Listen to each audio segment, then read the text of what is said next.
Hi, I'm Galena with Microflower Farm, and let's do a greenhouse tour.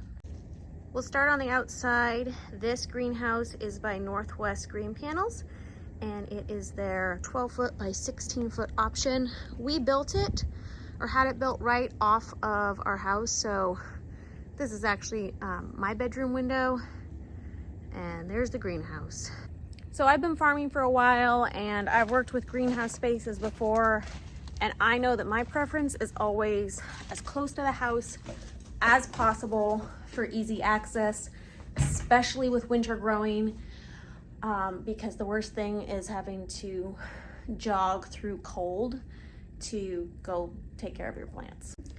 So I'll just do a little tour around, and then I'll look a little bit more closely at some of the things that I have been working on lately. So over here, this is to the left of the greenhouse. I have all my pansies. I got those from plugs from Farmer Bailey in September. As you can see, they're already blooming. On each side of the greenhouse, I had 2 shelves built. So one, and then there's one up there that I haven't filled. And then over on this side, same thing. And then this in the middle, I'll just talk about this real quick. We had all of these old bricks that the previous owners left. So we built those up, I think 5 high. And then we found these old commercial greenhouse table tops from a nursery that was going out of business. So we got as many of those as I could get, and then we put them over the bricks. So if you can see, I almost fell backwards. There's like 1, 2, and then 3 at the end, brick stacks, and then these are supported. So not only does that give us a lot of storage underneath for like these bins that I use for soil or vermiculite, but it also gives us all this extra seed starting space. And I figured out that if I remove these trays, we could do another brick layer here and in the middle and at the end. And we could put another layer of these tables, say this high, and then attach grow lights on that top layer of tables for the seedlings underneath. And we could get double this amount of seedlings in here. So as we move into January and February, this space is going to be converted into dahlia cutting production, and I will add in that grow light situation there when that happens, so I can really maximize the amount that I can have in here. And I'll do like an update so you guys can see how that works. But currently, just this spot in the middle holds about 2,100 seedlings in these 72 cell trays. So if I doubled that, we could get 4,000 just in the middle. And of course, that doesn't take into account the side shelves. So if you maxed out the side shelves on both sides and you were using 72 cell trays, we could fit an additional 5,000 seedlings with the 4 shelves. So then with the middle, that would be 7,000 seedlings. And then if we added that grow light situation, that would be about 9,000 seedlings. And again, that's in 72 cell trays, which is what I use. I find that I don't have to pot up as much when I use that size versus a smaller size, so I prefer it. But obviously, if you were using a 210, you could fit, well, 3 times that amount, really. And I left some pretty big pathways, so I could honestly fit probably a few thousand more in here if I just decided to make these a lot narrower, which, you know, if I maxed it out, I totally will, because plants are always my priority, not paths. So all these pansies are getting planted out within the next week-ish. We're just waiting for our high tunnel to be done. And then this space will be used to start another succession of ranunculus, which I have one that I started very recently, and they are just pre-sprouting here. This one is further along. So these will get planted out, I would guess probably within 10 days as well. I don't really wait. I mean, I often will plant them out when they look like this, because you have a bunch of nice roots in there, you have a few little leaves, they go into a tunnel, so I know they're protected. So once they look like this, I honestly will plant them. And then, like I said, I'm gonna start another succession here soon. Down below, I just have some more crates of ranunculus that need to be started in the next succession. I have a bag of seeds of hardy annuals, and then I have my soil bin, which I need to refill. Over here, I have some bells of Ireland that will also be going into the hoop, and then 6 trays of sweet peas that I started a while ago, and they're starting to actually send out little climbing tendrils. But these will also be getting planted within a week in the high tunnel.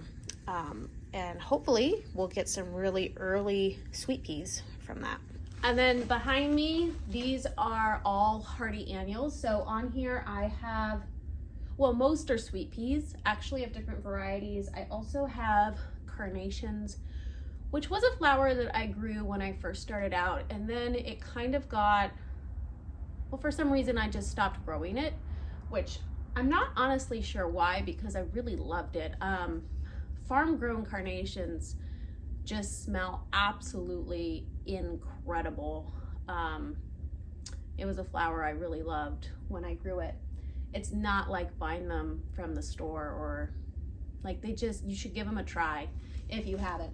So I have carnations, I have eucalyptus, I have sweet peas, and what else do I have?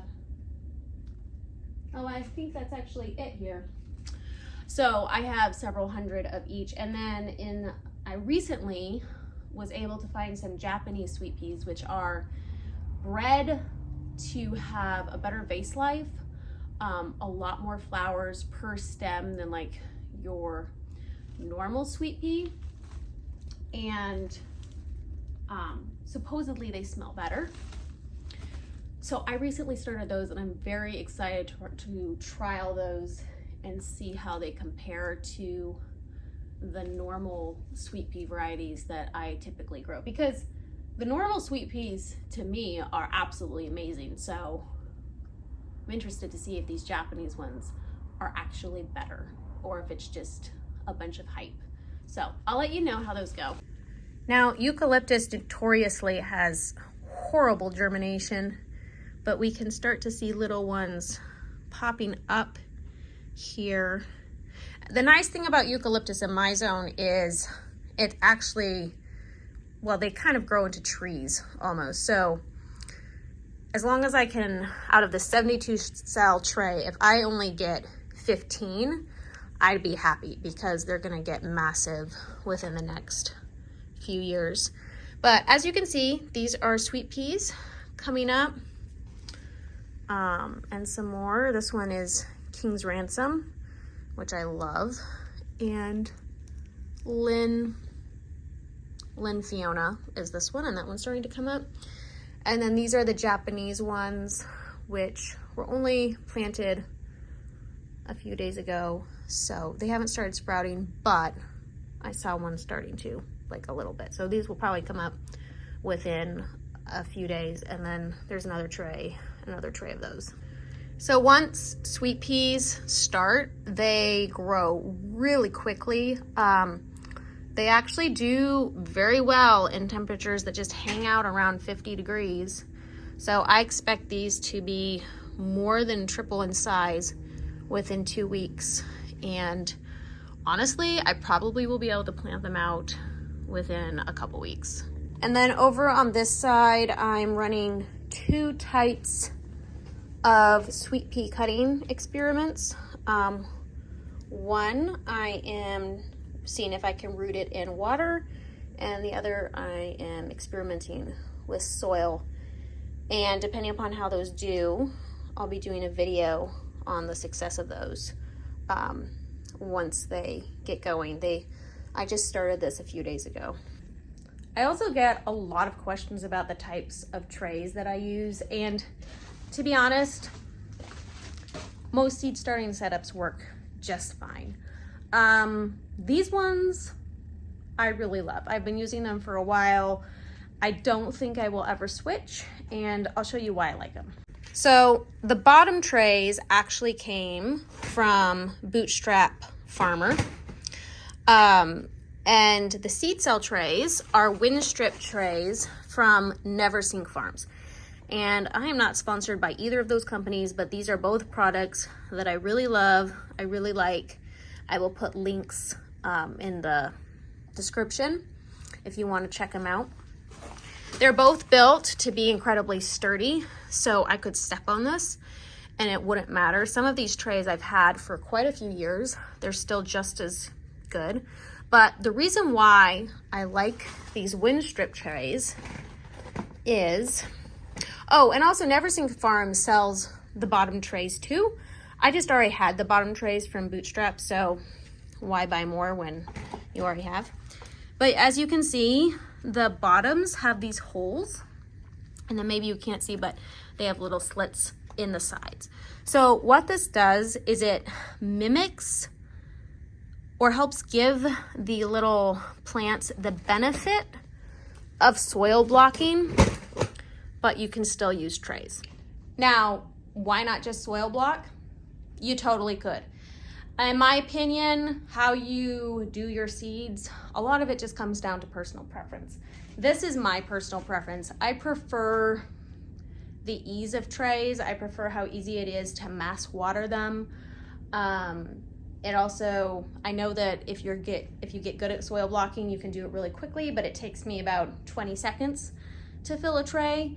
And as a mom of 4 kids who also homeschools, every second matters in my farming. So for me, this is what I went with, and I like it. But I've heard great things about soil blocking. If it interests you, totally give it a try. But I found that no matter what method you use, as long as you're paying attention to the roots and making sure they're not getting root bound, they all work. So a couple more quick notes before we finish.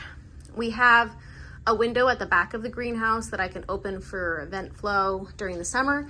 And then at the top, that center part of the roof actually will automatically raise up if it gets hot enough, which will give another vent flow.